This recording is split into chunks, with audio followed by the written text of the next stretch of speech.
Hey, Brian from Garage Mall. Today I have this multimeter, so let's open it up, see everything that we get in the box. So it even comes with batteries, which is super cool. So those are your test leads, there's your user manual. So let's get the batteries in here. And it comes with this little protective case on it, which is cool. Then you gotta get that little Phillips head out.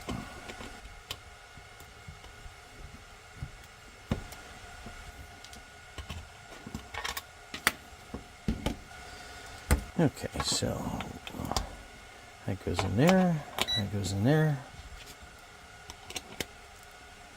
Put that screw back in. Okay, I'm gonna put this back in here.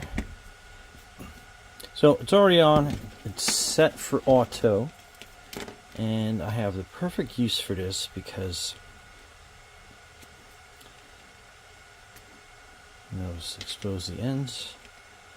I have a light in my sauna that's gone out, and I'm not sure what voltage it is, so let's go check that out.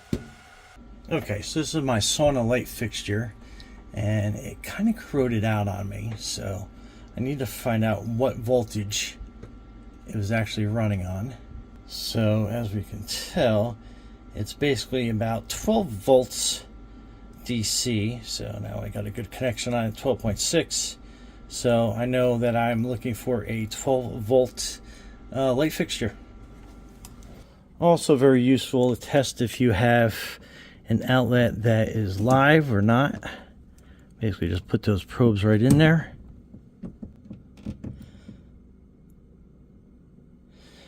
So it will auto detect, so that shows it's 122 volts, and that outlet is actually live, so I know that outlet has no issues going on.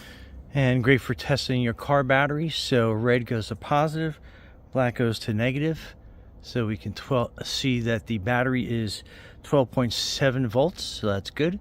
So let's start the truck up and see if the alternator is good as well.